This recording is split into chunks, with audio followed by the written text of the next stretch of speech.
Good morning mga busing.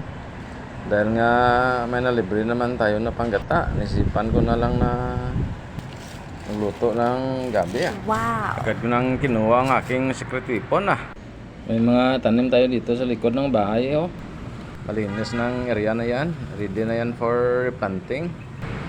Kaya lang mainit na. Parang wala na tayong time magbinyag-binyag kunaga. Ganyan ang gawin mo. Balatan mo muna yung stem niya. Slice mo lang yung mga dahon niya. Okay na yan. Slice mo lang ng ganyan kaliit ang paklang niya. Yan yung laman niya. Wow! Rabo yan, rabo. Ang tawag sa Tagalog. Masarap kasi pag rabo ang laman. Puno na yan. Marami na yan, pero mamaya makupos pa na. Nahugasan na yan. Lagay ko ng pangalawang piga. Pangalawang piga pala yan. Sa yung maglaga-laga sa gabi natin.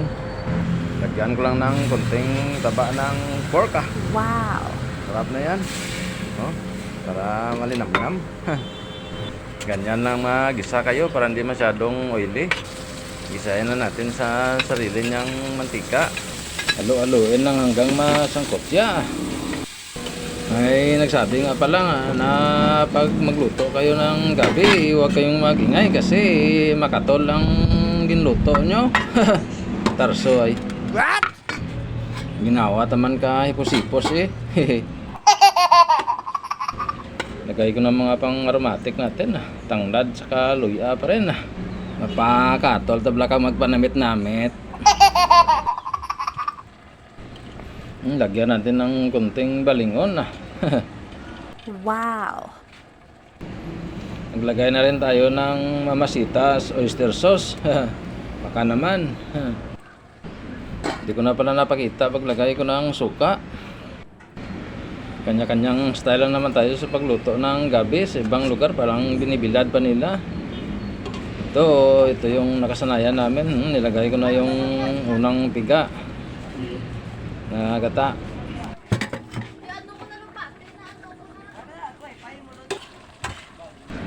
Buo pa yung taba ng baboy Hindi ko talaga pinutol yan kasi para sa akin yan. Matutunaw naman yan pag tumakbo-takbo tayo Bago ko nga pala makalimutan, like, share, and subscribe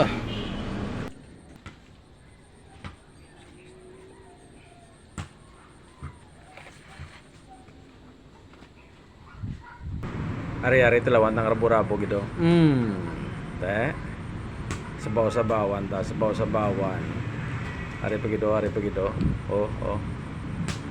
Abaw. Ari pagid. Baw kanamit. Kay ka rabo-rabo gid.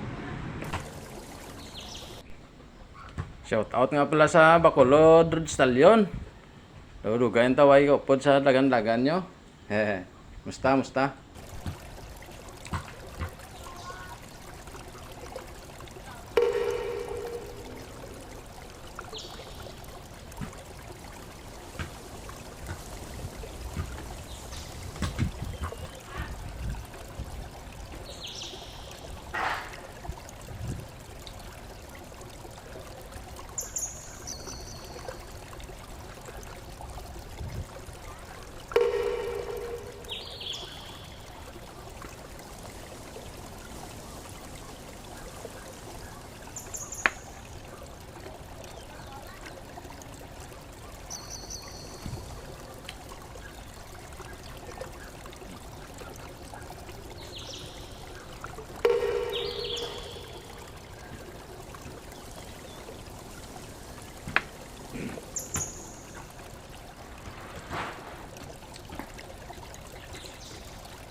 Hanggang sa susunod ulit.